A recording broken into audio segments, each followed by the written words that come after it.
Bom dia, caríssimos estudantes, sejam bem-vindos à primeira videoaula de Ética e Deontologia Profissional.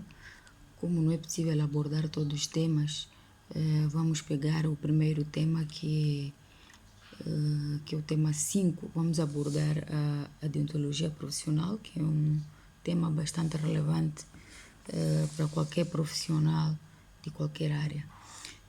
A deontologia profissional é importante para a harmonia social dentro de uma organização. A ética profissional tem como princípio a imparcialidade, a empatia, a compreensão, a benevolência, a seriedade, o sigilo, o rigor, o zelo, a diplomacia, entre outras virtudes éticas, que ajudam a inter-relação entre as pessoas dentro da organização ou até mesmo entre o funcionário e o cliente. É importante zelarmos por aquilo que nós fazermos com paixão, com amor.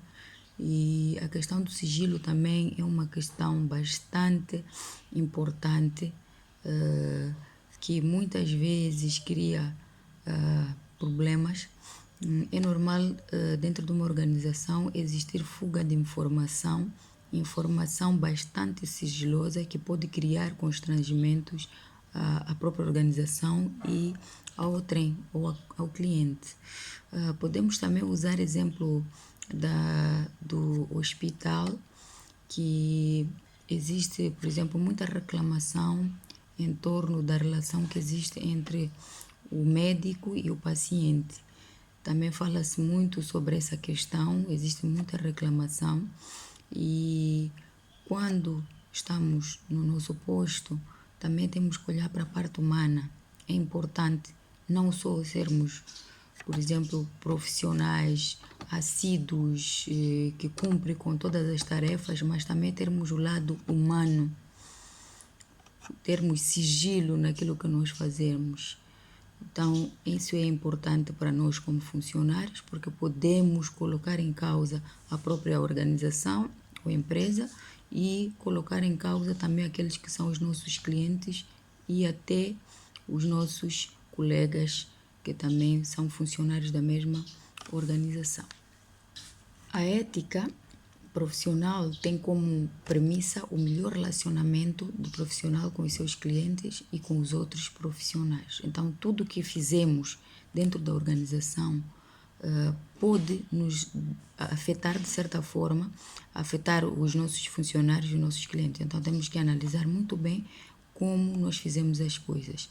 É importante saber que a nossa ação influencia aos outros e sempre temos que ter em conta o código da ética. O código da ética profissional tem aqui um conceito, não é? Onde cada profissional deve subordinar-se sob pena de incorrer a uma transgressão punível pelo órgão competente incumbido de fiscalizar o exercício profissional. Tal código assume um papel relevante na garantia da qualidade dos serviços prestados, bem como na conduta profissional. Então, temos que seguir uma conduta aceitável, que não prejudique nem a nós, não prejudique ao nosso colega funcionário e nem ao nosso cliente. Dizer também que quando exercemos uma determinada profissão, essa mesma profissão tem como finalidade o bem comum e o interesse público. Portanto, a atividade profissional deve ser desenvolvida de maneira estável, honesta em interação com os outros, em conformidade com a própria vocação, respeitando a dignidade da pessoa humana. Então, não é só apenas sermos bons profissionais nas tarefas em que nós exercemos, mas também termos o lado humano. Isso é importante para qualquer indivíduo que exerce uma determinada profissão. Acrescentar também que todas as profissões têm como raiz o processo de divisão do trabalho. O trabalho normalmente é colaborativo. Todo o trabalho deve ser digno, merecer o profundo respeito e tem que ser retribuído de forma justa. Então, temos que reconhecer o trabalho de todos, independentemente daqueles que estão numa posição de base e aqueles que estão no topo. temos que respeitar cada pessoa que está dentro daquilo que é a nossa organização e respeitar até o nosso próprio cliente. Com base na Declaração Universal dos Direitos Humanos, podem ser considerados os seguintes artigos em torno daquilo que é a dignidade do trabalho. Temos o artigo 23.1. Toda pessoa tem direito ao trabalho, à livre escolha do seu trabalho, às condições equitativas e satisfatórias do trabalho e a proteção contra o desemprego. Número 2. Toda pessoa tem direito, sem discriminação alguma, o salário igual por igual trabalho. Número 3. Toda pessoa que trabalha tem direito a uma remuneração equitativa e satisfatória, que assegura a si como a sua família uma existência conforme a dignidade humana e que será completa em casos necessários por qualquer outro meio de proteção social. Número 4. Todas as pessoas têm direito a fundar sindicatos e a sindicar-se para a defesa dos seus direitos e defesa dos seus interesses. Depois temos o artigo 24, que diz que toda pessoa tem direito ao descanso, desfrute dos tempos livres e uma limitação razoável da duração do trabalho e as férias periódicas pagas. Isso é só para termos uma ideia que quanto nós mais trabalhamos, não é? Temos que verificar se existe essa equidade entre o trabalho que nós realizamos e aquilo que nós recebemos. Todo o trabalho deve ser respeitado, todo funcionário merece descanso, independentemente de que posição ocupa dentro de uma organização. E nós, como profissionais, né, temos que fazer uma reflexão do exercício da nossa profissão, aquilo que nós fizemos dentro da organização, e deve-se colocar as seguintes questões para nós mesmos. Estou sendo um bom profissional? Estou a agir adequadamente? Realizo corretamente as minhas atividades? É bom termos como posso dizer, é bom termos esse pensamento de pensar naquilo que nós estamos a fazer. E aí podemos, se calhar, ter respostas daquilo que é o nosso exercício. Será que estou a ser um bom profissional? Será que estou a exercer as minhas atividades? Então é sempre bom constantemente pensarmos, refletirmos sobre a nossa atividade.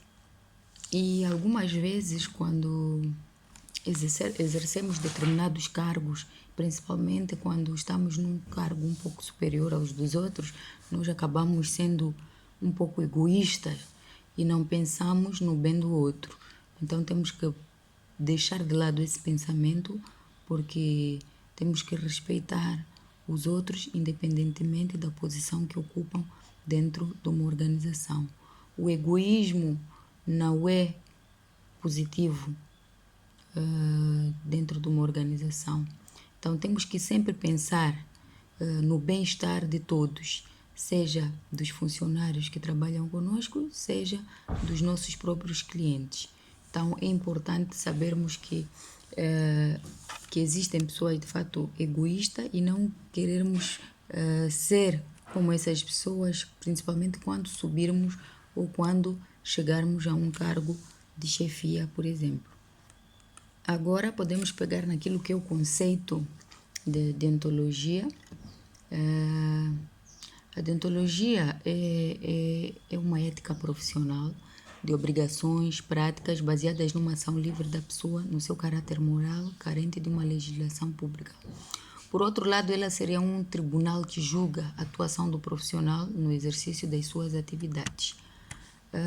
A deontologia traduz aquilo que é o cumprimento dos deveres que se apresentam a cada uma da posição que ocupa na vida profissional e que estão presentes como um compromisso na consciência moral com respeito à profissão. Entretanto, a ética profissional traduz um campo de estudo em relação direta com a filosofia, disciplina que historicamente lhe deu origem e alimenta a discussão sobre a moral e os fundamentos da ação humana, bem como o direito, uma vez que é ele quem orienta a relação com a normatividade das ações. transformadas em leis ou códigos e dispõe sobre a distribuição da justiça aos envolvidos em conflitos de toda a ordem. Bem, como disse anteriormente, estamos a falar da deontologia profissional. É importante conhecermos também a origem da deontologia.